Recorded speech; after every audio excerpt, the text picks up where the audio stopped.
Hi there. Good morning. Welcome to BWTM TV. Thank you for BWTM TV for giving me a guest host position with their wonderful platform.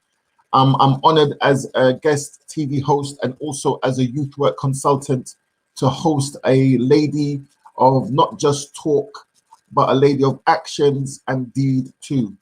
As we all know, there are serious issues around mental health in all communities, but where my interest lies is mental health within the Black community in the UK.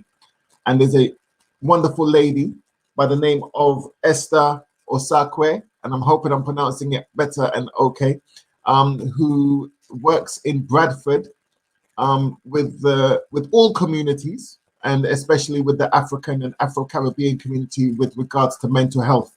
So as a lady who's a practitioner and who's a specialist, we're here to interview her to find out how we can help those who have mental health issues and the best way to refer them. Today.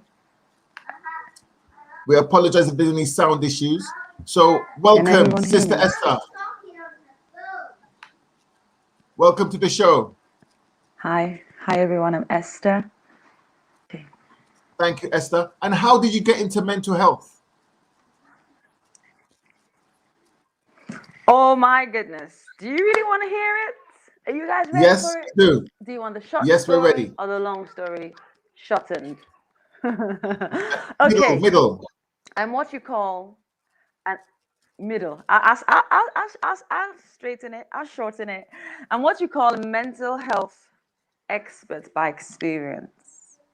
So the whole works of how everything goes on in your head, and just by yourself, you put yourself down, you can beat yourself up, you can even become suicidal. This is my story.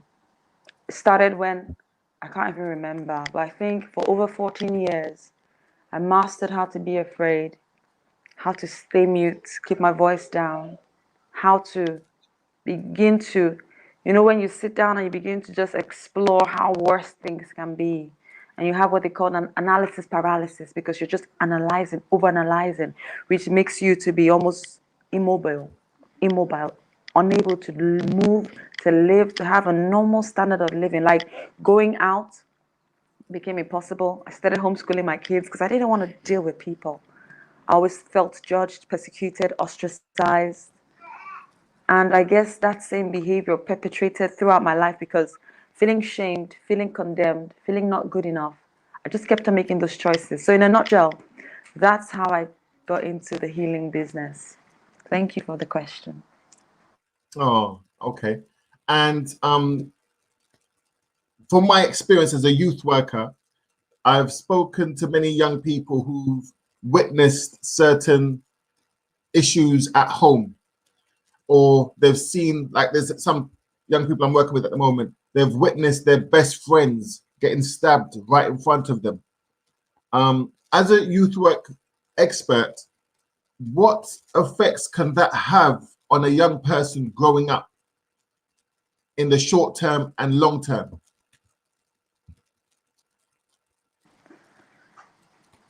Wow. Thank you so much for that question. It's quite a moving question, because trauma and just witnessing all manner of violence, it impacts on the psyche, on the mind. You know how do I explain? Let's say you're in a car and you're on the road and it's a bumpy road. You might not be the driver. You might not even be in charge. You might just be a little baby who is not your choice to be in that car. But just because you're in that environment, with every every impact, it's adversely, or it depends. Sometimes not a car, it's not too bad. It depends on how bad the road is, but it's making a mark in your mind. So imagine now somebody seeing another human being. I don't want to even relive the experience in my head just by saying it, because words can create pictures, and these pictures can leave an impact in our psyche, in our mind, in our heart. So it could be quite traumatic. Just to answer your question quite, simply, it can be quite traumatic, seeing violence, and being a part of that. Even just looking at it, you're already a part of it, because you're taking parts like a third person, like when somebody hurts themselves in a movie, or I do like that on the camera, and it makes you jump. But it's very safe space, and I'm not going to hurt you, but you can feel the impact of it. You can wince, you can, yeah. I hope I don't know if I answered your question correctly, but you can call me back. No, if you I'm have, you missing have, anything. you have. So you set up your own Thank consultancy, you. Life Improvements Consultants, LIC.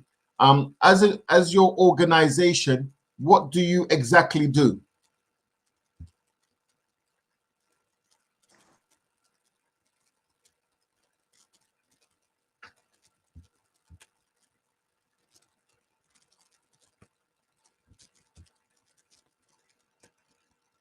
Your mic's not on. Sorry. Oh, I'm so sorry. I started taking it off. Oh, I'll take it bless. off. Thank you so much for the heads up. Thank you. That's all It's right. sorted now. I was saying to you, Yes. thank you so much for the opportunity to sell myself. Because every time you Oh. ask the question, who are you, what you do, that's a great opportunity to sell yourself. So I'm all smiles, because I'm happy to introduce myself and my business to you. Like you rightly said, LIC stands for Life Improvement Consults. And we are in the business. We specialize in training the mind. Anything that will help people to be more relaxed, healthier, happier in a holistic way. So not just one aspect of you. That's, oh, you need to exercise, but why are you exercising? What feelings can you create in yourself? The physics of it, the why, the motivation, all of it. So delivering courses, it could be person-centered, tailored to suit you. Maybe you want to work on your confidence. Maybe you want to work on, everybody has different goals, as our faces are different. So we will listen to our clients. It could be an organization, they just want to relax more, and they want me to come there and give them a guided meditation or rapid relaxation. I could do that, but the most important thing is that when I leave you, you should feel a little bit more relaxed. And if you're more relaxed, the tendency for you to be happier, healthier in a holistic way is high. Thank you for the opportunity to share again. That's fine. Thank you. So how long did it take you to make the transition from witnessing and experiencing mental health to then hopefully and the how can I say, self curing yourself to then starting up your own organization? How long would you say that transition took?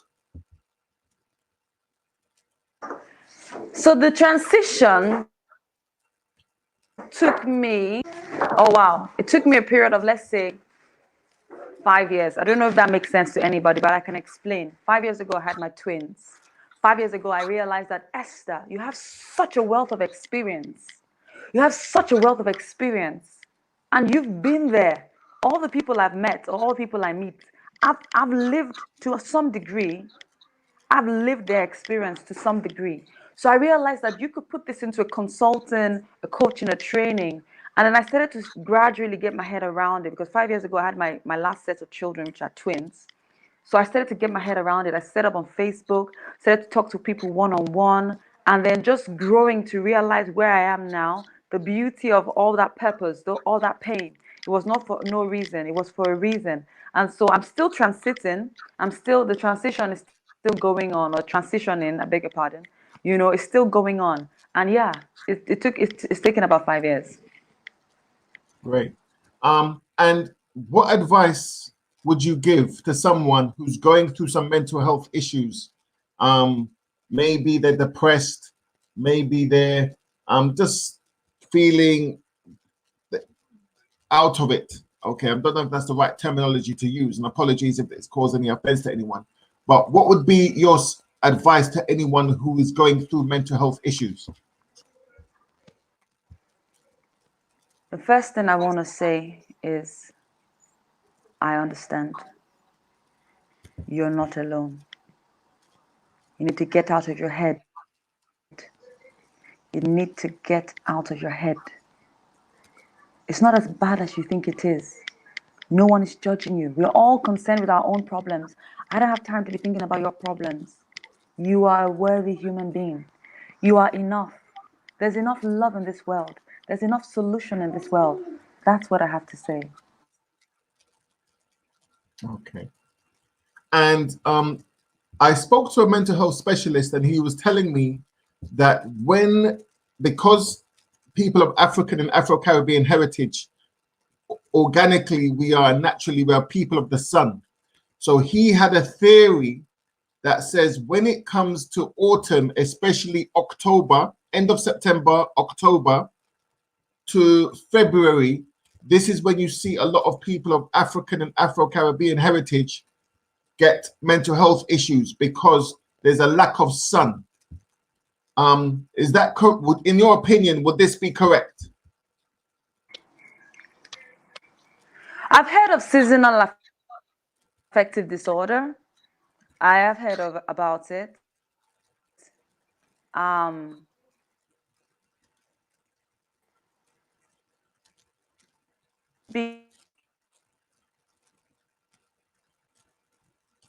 Oh, sorry, we seem to have lost Sister Esther. Hopefully she'll be coming back soon. Yes, Hello, she's back. Hi there. Yes, we're glad that you're back. I apologize. Sorry for that. No problem. Sorry for that. Yes. I had a call come through, and it's immediately. Let me try and put my phone on do not disturb because I'm using my device. Yes, thank you. Yes, I have heard of SAD, which spells sad. I mean, if you SAD, seasonal affective disorder, and it's basically whereby as the season is changing, because the season is changing. I mean, the earth, humans, and the earth, we are all. So let me explain. Okay, some researchers, they listened to the resonance, the tremors of earth. They put some, these little things that can pick up the vibrations of earth.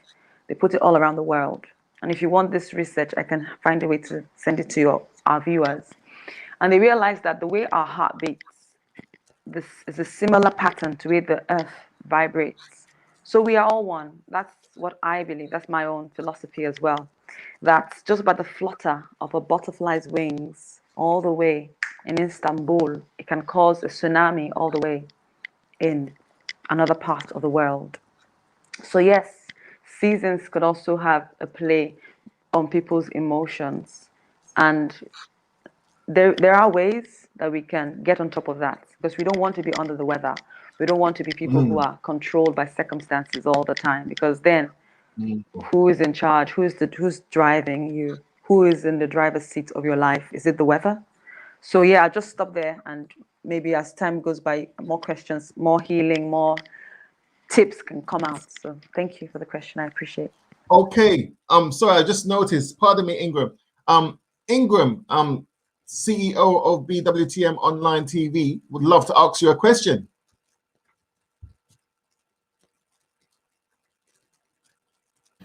Good morning, Sister Esther. Good morning. Good morning, Ingram.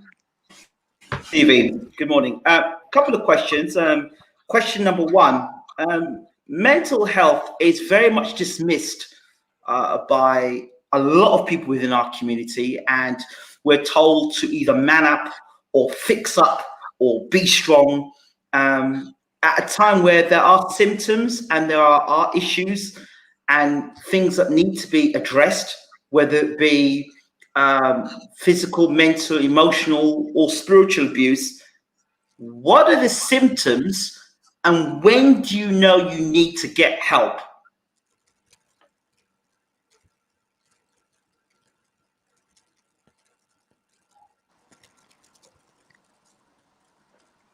I beg your pardon, Sir Ingram. I couldn't quite catch what you were saying. Maybe if you put in the chat, I could read it out better. I could understand. Shall I try again? Sorry. Can you hear me now? Can you hear me? I can hear you, but it's cracking. And I caught a little bit about what you were saying about when our culture frowns on mental health. We look at it as a taboo. it's a topic that there's a conspiracy of silence about mental health, and we do not appreciate it. And then I couldn't really catch the last part of the question. Yeah, I didn't catch the question. Because of this dismissal, what are the symptoms that make you realize it's time for you to make a different decision, whether it be physical, mental, emotional, or spiritual abuse? When is the time for you to make that decision? Say, you know what, I have to get help. What are the symptoms? Okay, if I hear you correctly, which was a struggle. Sorry, I think it's a bad network. You're asking how come I was able to stand up and start making a change in my life? No, I'm asking what. That's it. No. What are the symptoms? Hold on. Let me get this right. What are the symptoms? The symptoms of a person that needs mental health assessment or help. The sort of symptoms people will. Okay, if I got you correctly, you're asking, what are the symptoms? Let me see. There's something in the chat and see. What are the symptoms that a person is suffering with mental ill health? Is that the question? Yes. Oh my gosh, I could just kiss you for this question, because this is more common than we care to admit. Yes, I could. Okay, maybe not literally, sorry. Never mind.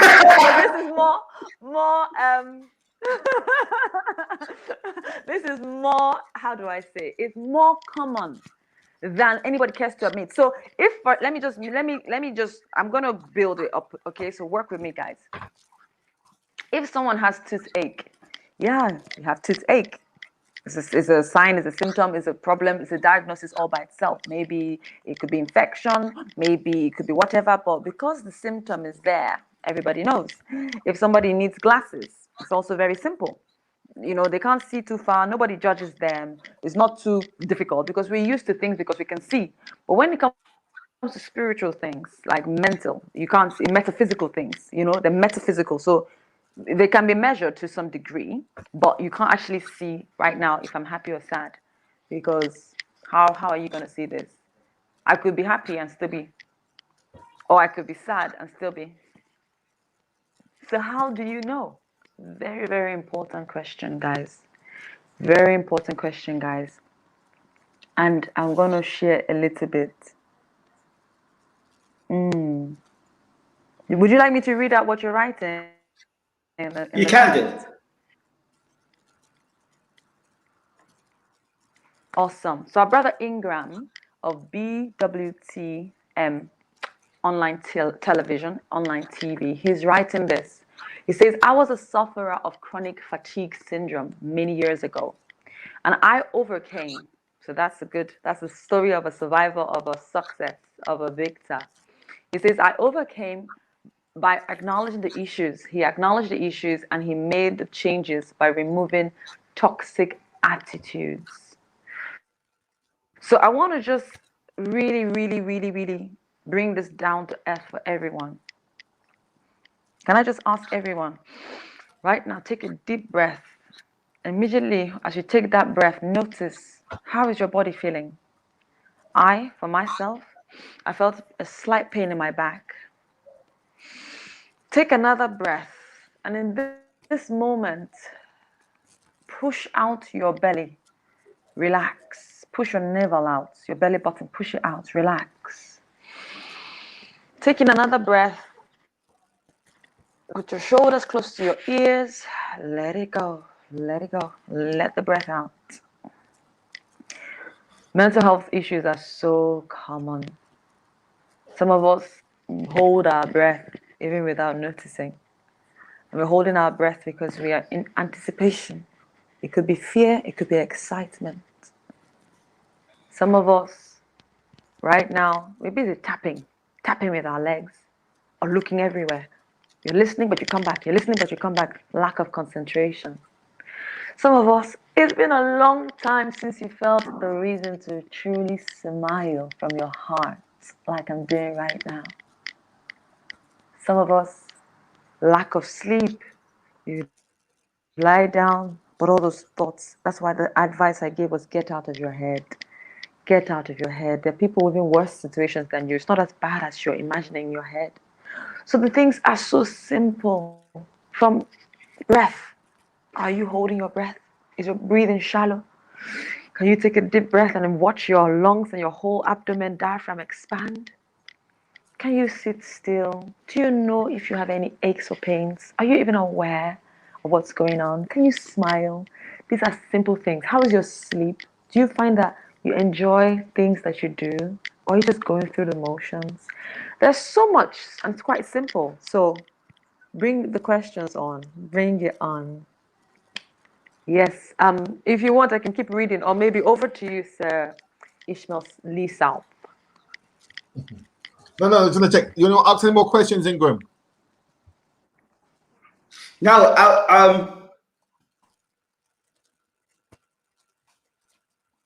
I wanted to ask you, how important is love in the healing process of mental health, whether it's self-love or giving love to someone or receiving love, in your opinion?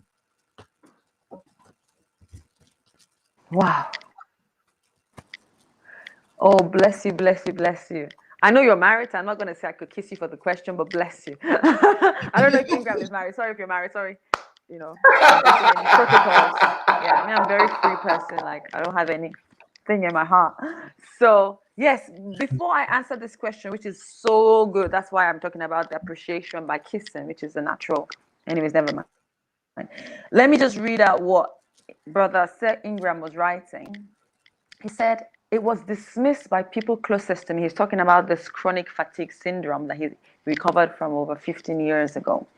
And then he also adds that we must love ourselves enough to desire, let me see, the need for change. Yeah, we must love ourselves enough. Hey, this is such a huge topic. Love. And I don't just want to say love. I want to tag it unconditional love. Apologies, guys. It's Easter holiday. My kids are in the background. So if you hear them, just, you know, letting you know. So unconditional love and acceptance is so, oh my goodness. For me, love is the bedrock. Love is the foundation. Love is the healing. Because love does not keep record of wrongs. Because love does not judge. Love is gentle. Love is kind. Love is not proud. Love understands. It perseveres. It protects. It accepts. If I can't love myself, I will not be worthy of love. I will not even think I can receive love. The idea might be alien to me, but without love, I will always be like in a straitjacket, even though I'm not even yet committed. I'll always be judging myself, because the opposite of love for me is fear, and that judgment that comes with it, that torment that comes with that fear.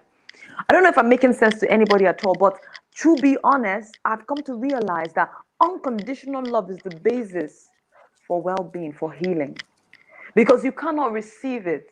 You cannot therefore give it if you don't even acknowledge that you are worthy of it, or that it is possible and present with you. Love is a healer. Love is a healer, because you don't beat yourself up. You realize that all of us make mistakes.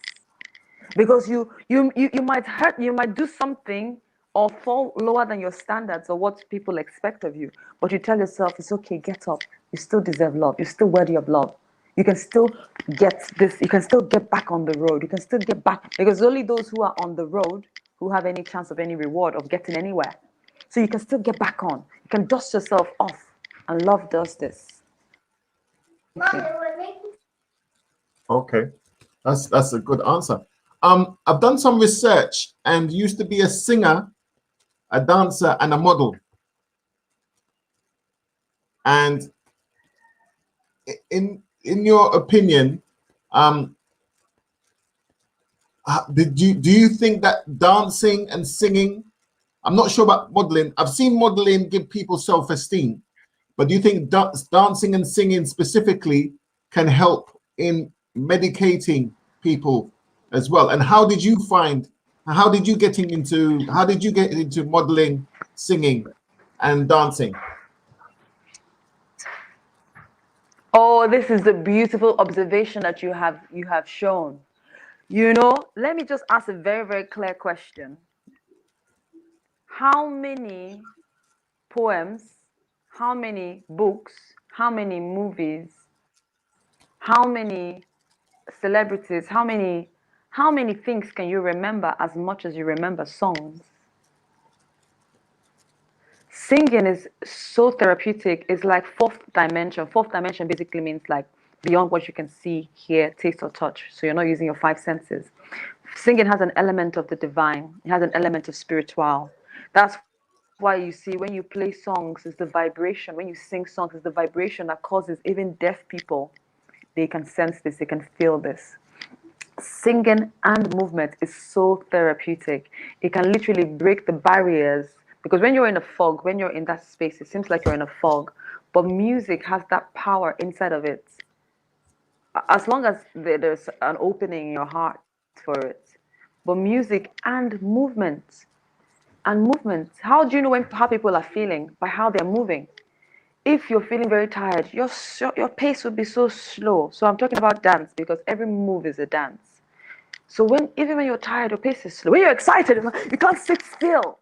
So 100%, 100%, the arts, especially music, dancing. And you spoke about modeling as well. Modeling and, you know, coming out there, it really helps, because you have to have that element of humility and confidence. Otherwise, you're not going to put yourself out for people to judge you or look at you, stuff like that. But more especially, that's one of the ways that, for me, that's my therapy, dance.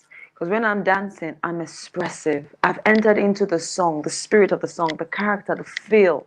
And I'm another person, and I'm my best self. You can already see the movement, and that movement is telling you confidence. She knows who she is. She loves herself. So the steps might not be that, you know, clear cut like a professional dancer, because I'm not here to impress. I'm here to enjoy. So that's that. I don't know if I'm answering your question correctly. Yes, you I are. know what I'm trying to say, and I hope it's clear.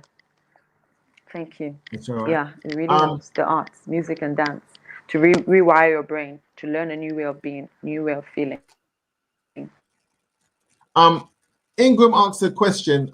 As we know, within our communities, there's a taboo of mental health. Where do you think it comes from?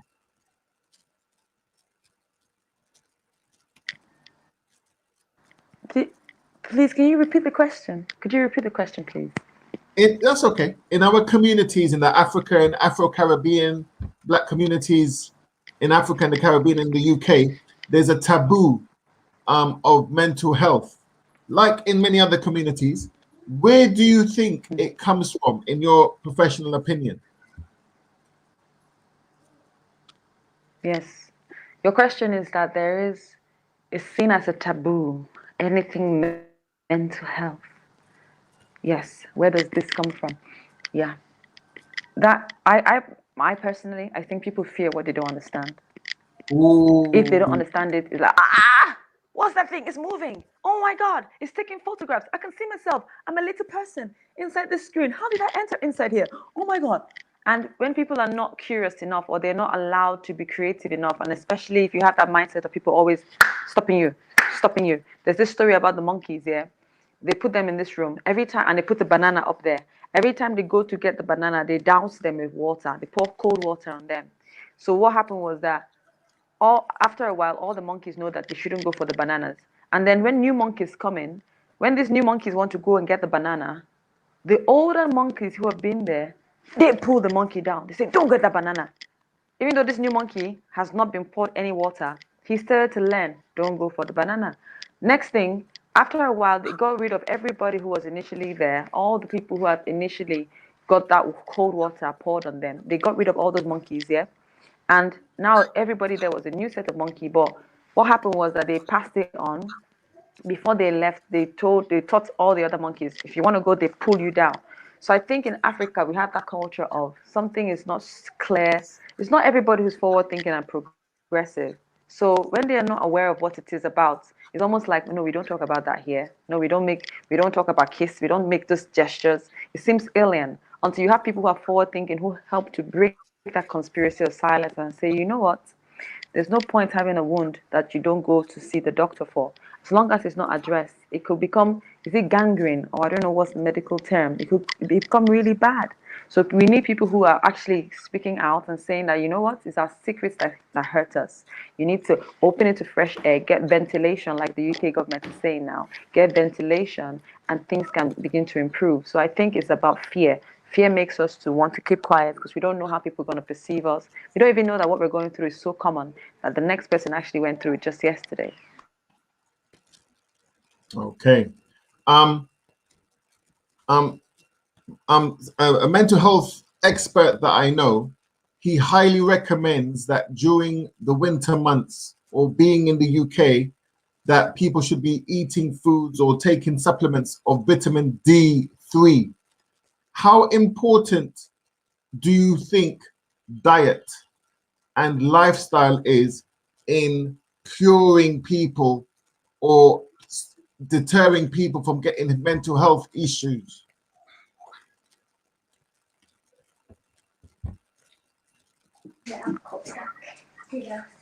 My brother, I think you're asking about how can our lifestyle and our diet help to protect our mental health.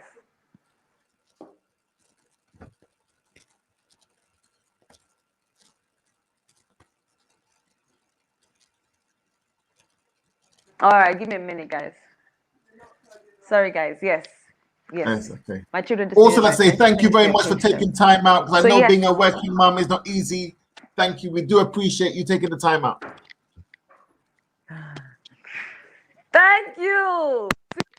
Appreciation and encouragement bring out the best in people. And I love the fact that I'm able to share with you guys that I've got children. So I got it off my chest. I'm not here worrying about it, fidgeting, and people wondering, why is she not relaxed? What's wrong with her? So people who are watching, I hope you can learn. This is real life example. You're seeing it happening. Mental resilience 101.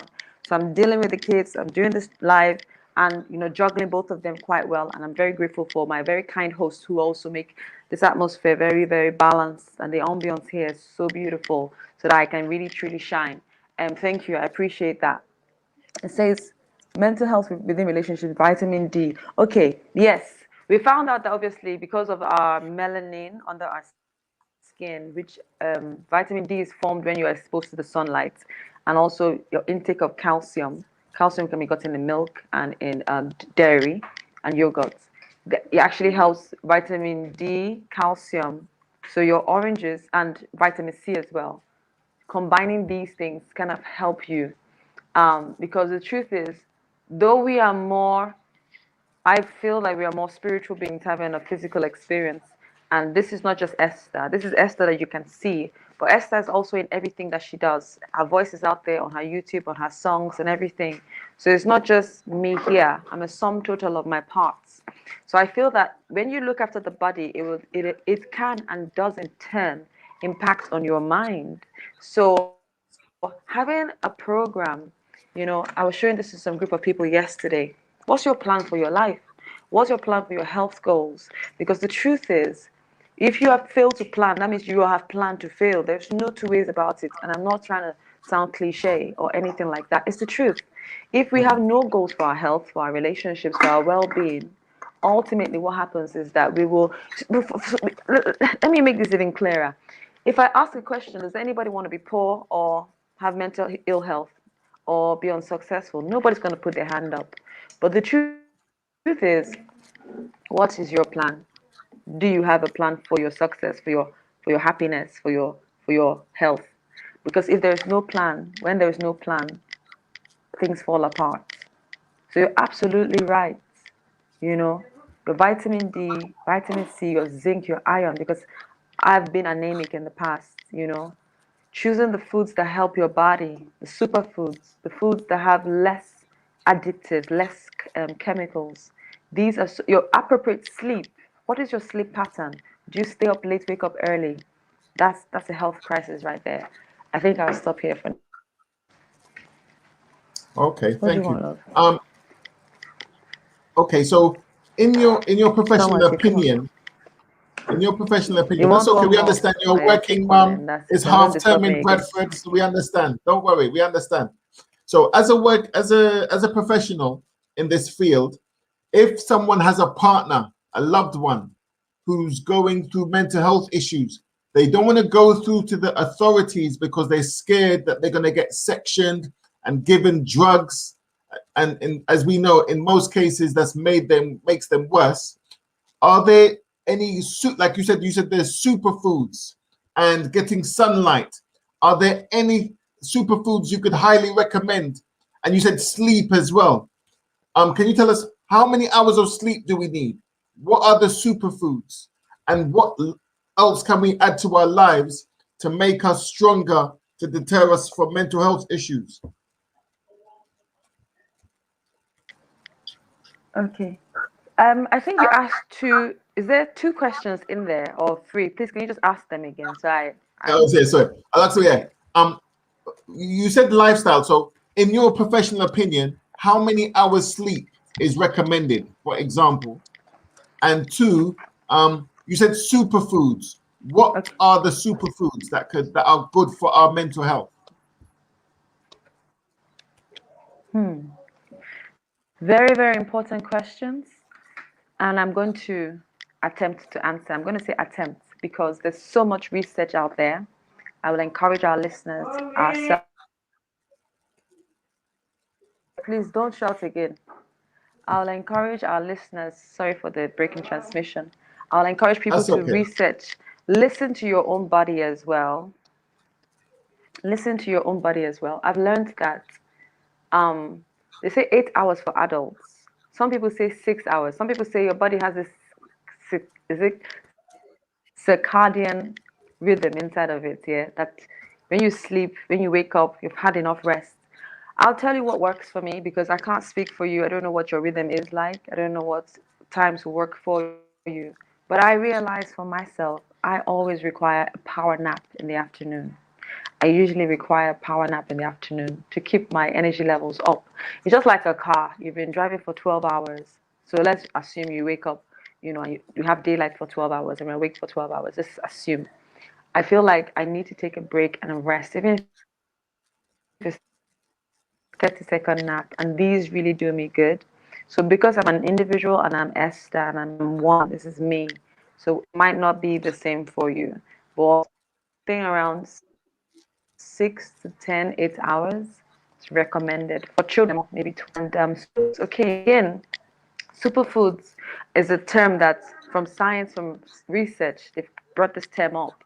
But obviously, our physiology is all different. Physiology is how the body functions. So I might say, oh, banana is good for me because it's high in potassium. And when I take it, it can keep me full and it helps me. It doesn't really take too much blood away from my brain. Because things like starch, like carbohydrates, some of them, as soon as you eat, you start feeling really weak because all the blood vessels, everything is just now towards your stomach to digest it because it's quite heavy and it needs a lot of energy. So that might leave you feeling dizzy. But you need to research. For some people, the opposite might be that's fine. For some people, the opposite might be the effect. So I hope that kind of helps. But you have to study your own body. Yes. And do finally, some more research, personal research, because what you teach yourself, no one can take away from you. If I just feed you everything, okay, thank you. And we understand that you've got a lot on. So just finally, we'd like to thank you very much for being our guest. Thank you for taking part, even though we know you're juggling half term, looking after the kids, being a mum, doing your work. How could if someone is going through some mental health issues or knows someone who is or needs some advice, how do they get in touch with your organization?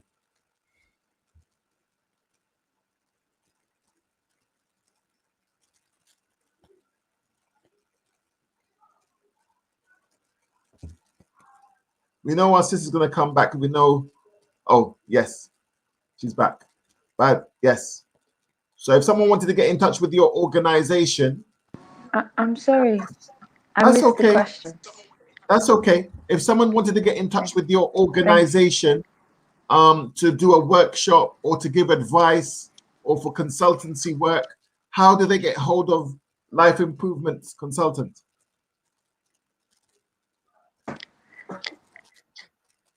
Okay, is it okay to give my details out here and say Your how they can website. contact me? Your Okay, obviously, you just asked website. the question, so silly me. Yes, yes. It's up to you. You don't have to if you don't want to. Website is called Life Improvement Consults, and if you just Life Improvement Consults. Okay. say that again, love. So it's called Life And the Improvement Consults. We are also on Google. You know those ones. Google. Yes, we are on Instagram. We're on Facebook, and you can drop us an email on Gmail. Yes, it's Life Improved Consults on Gmail. On Instagram, it's Life Improved Consults, and on LinkedIn, just ONE. That's me. Yeah, and then I have a number as well. You can contact me with my number. Shall I give that number? Or what do you think?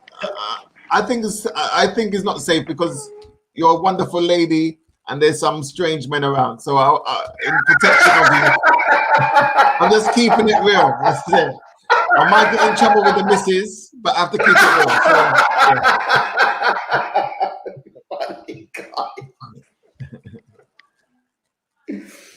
So, at least with the email, you can control it. But that is up to you. You're the boss. Whatever you choose. Yeah, we'll do the email. The email, they can check you from the website. And right. So maybe we can leave it in the chat, like, or on the Facebook, on the live, and people can, copy it. Yes, the email address. Yeah, definitely. So without further ado, Sister Esther, we really appreciate you for sparing the time. May God bless your household. May God bless your work. Thank you for all the wonderful work you're doing. Actually, I've got a little news for you. I've got to come back to you afterwards. So take care. Anything else you'd like to say before you go? I want to say thank you. Thank you for having me. And I apologize for any background sounds. I'm very grateful for my kids. Yes, and I'm grateful for the opportunity to be here. I want to say to everyone, just keep smiling. Put one foot in front of the other. It's not as bad as you think, and there's so much to live for. Thank you so much for having me. You guys are amazing. Mwah, mwah. Thank you very much. All the best. Stay blessed. Thank you very much. And so thank you to Sister Esther from Life Improved Consults, mental health consultants, for sharing her story of how she got into mental health, giving advice for good mental health, and her views and opinions of mental health in the Black community. I would like to thank Ingram from BWTM Online for allowing me to host a show on his platform, that I've been watching for over 5 years. I think I've been watching it. So yeah, I've been watching all the boxing interviews and the community interviews. So I'm honored to be hosting a show. Thank you to Ingram. Thank you to the BWTM family, and have a lovely day. Take care. Bye-bye.